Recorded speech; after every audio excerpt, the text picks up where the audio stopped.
So I'm trying to. Yo, welcome back to the second segment of the Shake Back Sports Show right here on the Big Game Christian Sports Network. Before we actually get into this second segment, I got to play this right here because this is one of the dopest jams and beats of all time in terms of hip hop. Here we go.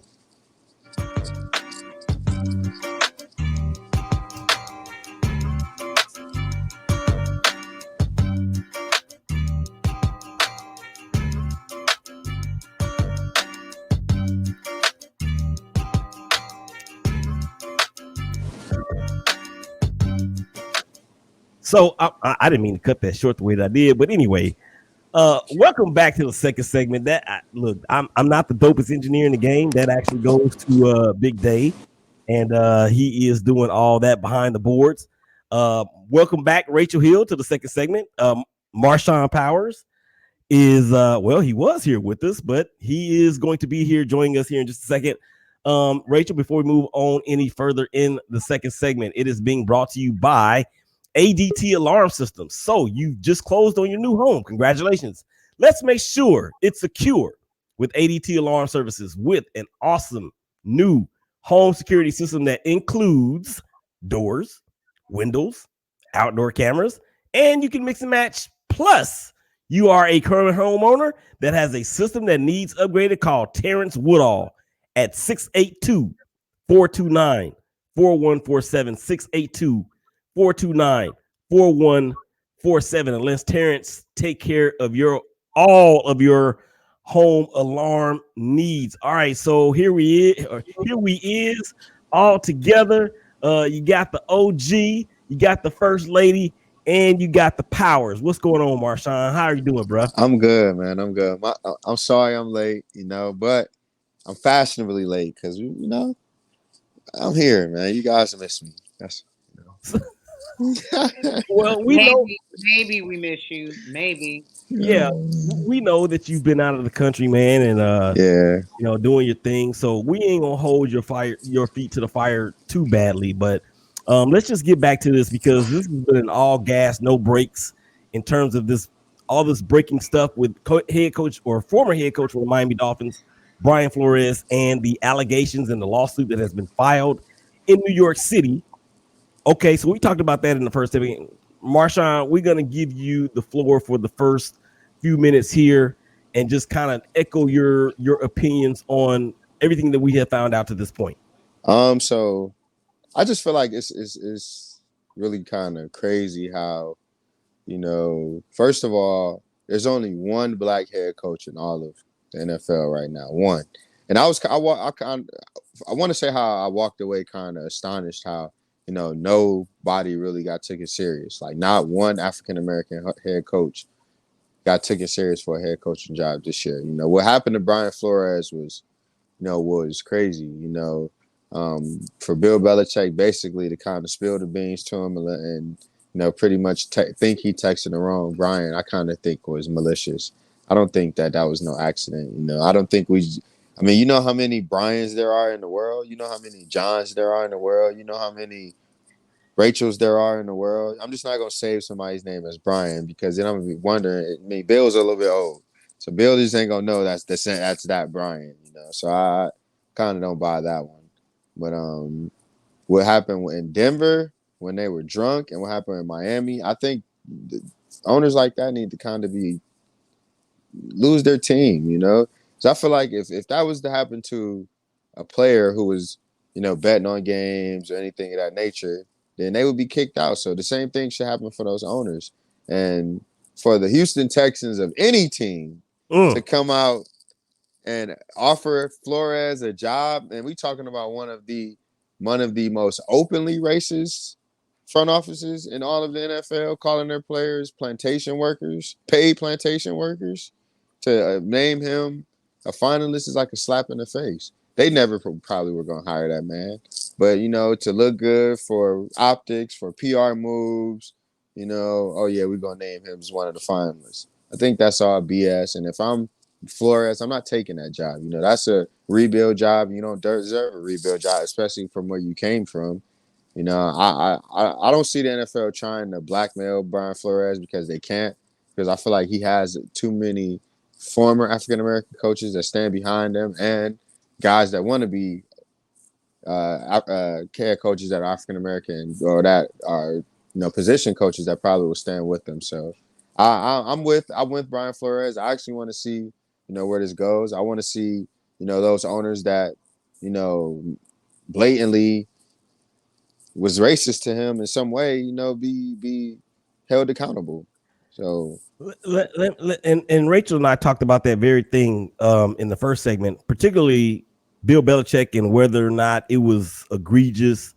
I don't think that he did it on purpose. I don't think that because if it comes out that he did, his legacy will be severely tarnished and tainted. Now, in terms of, and we talked, listen, this is what Rachel and I talked about last week, or may have been this week on the Ballers Report podcast. For Brian Flores to really be in position to consider accepting the head coaching job with the Houston Texans, if they offer it to him, I would not take it. And it's not because of the Houston Texans and their atmosphere and their culture. That is a horrible job. That job is horrible. And Brian Flores came from a place where he just basically just rebuilt it. Like you said, Marshawn, why go to another place that's really in the worst position that it's in before you even got the job in Miami? So, Rachel, let me ask you this. If the Houston, and we know what the Houston Texans are about. I actually heard somebody say the Texans would be smart to give him the job now. I think that's a slap in the face. After everything that has come out, and then you have that franchise saying what they're going to say in terms of Coach Flores, here's our job offer. You're our guy. What do you think his reaction would be, Rachel, if that were the case? Muted. You're muted. I'm sorry. I don't think he'll take it. He said that what he's going through or what he's doing is bigger than football. He said he loved to coach again, but this is more important and this is bigger than the game. So I don't think he would take the job anyway. But this is what I'm saying though. Aside from the lawsuit, aside from the allegations, aside from the fact that we already know that there's only one African-American head coach in the NFL, aside from the fact that we already know there's no black majority owners anywhere in the National Football League, aside from all of that, this job in Houston would be one of the worst jobs he could take. It would not be a good fit because of everything he just did in Miami. He would essentially be going back to Miami again, just on I-10 West to Texas. That's what I'm saying. It's a horrible job. I wouldn't take it. For the Texans, man, they're going to have to get somebody in there like that may be a little bit less of a puppet than Wade Wilson or Wade Phillips used to be here in Dallas. But they're going to need a strong voice in that locker room and in that whole building to change the culture.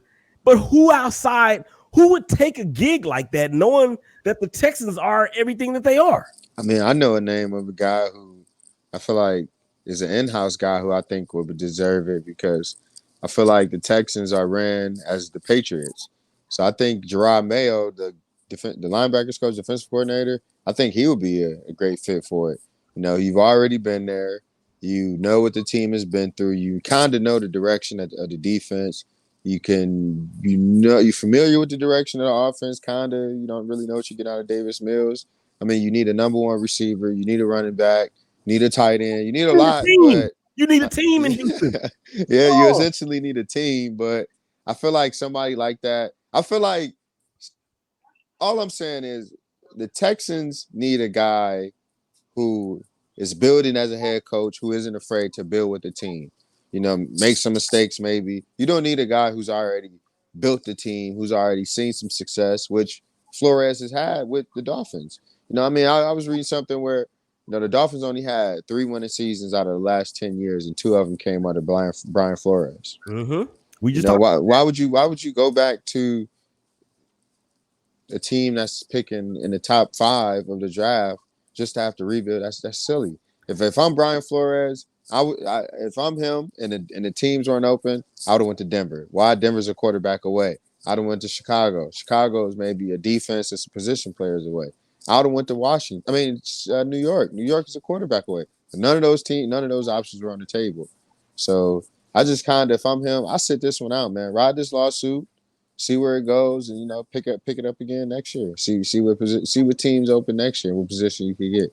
But I wouldn't be picking scraps right now. Right now, you'd be picking scraps. Right. So Rachel, let me ask you this on the heels of what Marshawn just said about getting a coach in there that is working his way up, or trying to get to that status of a Bruce Arians, somebody in that tier of coaches.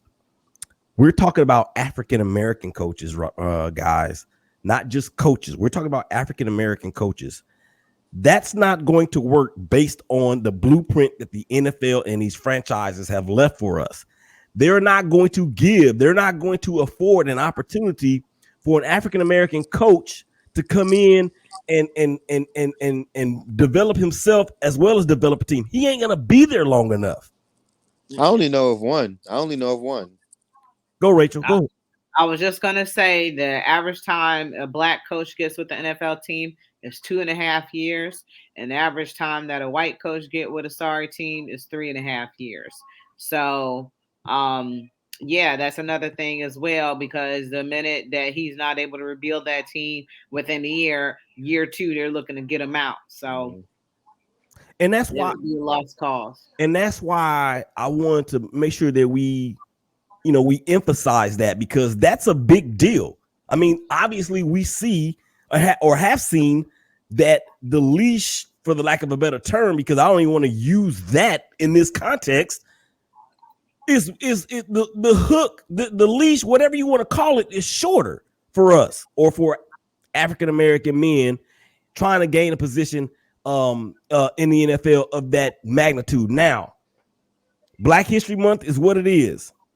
If the NFL is worried about PR, they need to redo that statement. Well, really just the last sentence of that statement, when they said the lawsuit was without merit. We see what's going on in terms of personnel, in terms of coaching, in terms of front office people for people of color in the National Football League. You can't say it's without merit. We see that it is. So that needs to be changed in itself. Now, just because you change the shirt don't mean that you're changing the heart. Y'all feel me when I say that? Yeah. So if you have this dude, Brian Flores, who obviously understands what he's up against, that has said, you know what? This is bigger than me. This is not about the money. This is about change. And the NFL ain't sleep. The NFL didn't get to be a $300 trillion business or whatever it is by being sleep. It's just that certain people have awakened up. And I don't like that term woke culture or whatever you want to call it, but that's what you're awakening sleeping giants. And for Brian Flores and for Marvin Lewis and for Herm Edwards and for y'all boy Hugh Jackson, let me just get to there right now. What do y'all think about let me ask you Cleveland fans about what Hugh Jackson with the Haslets. Rachel, what's going on with that? I believe Hugh, because 1-31. I mean, that is, there you go right there. And I mean, he pretty much alluded to taking the money too, as he said that they didn't mind losing. And I think he took the money. So he should never be able to coach again in the National Football League. But, those last place finishes turned into, Baker Mayfield and Denzel Ward and Nick Chubb. So, Johnny Manziel, I can't really call him a football player, but those tanking, he was just on the team. Yeah, led to certain things and set this team up for success in the future of what we have now. So I think he tanked. I think he took money, and I believe him. I believe Hugh Jackson, even though he has an axe to grind with Cleveland. And remember, they even gave him extension even when he was losing, because everybody here was like, "What in the hell? How you gonna give him more money? Extension." You can't say HELL on this show. I'm sorry, but everybody was in disbelief that he was given a contract extension when he had a losing season. So I believe Hugh Jackson. Okay, so Marshawn, if this is the case, first of all, let me ask you: do you believe Hugh Jackson? No. Okay, explain. No. First of all, I mean, if the Browns pay Hugh Jackson to lose games, why are you waiting until now to say something? Why are you waiting until you were fired, 2-3 years later to finally say something? You've been on ESPN too many times to not say anything. You want to wait till now to say something. That's bull. So, I mean, do I believe that the Browns gave Hugh Jackson some extra incentive because he was losing? Yes. But do I believe that they say, hey, we're going to pay you for every game to lose? No. Why? Because that roster was horrible. I would lose with Deshaun Kaiser at quarterback and all of that. That roster was terrible.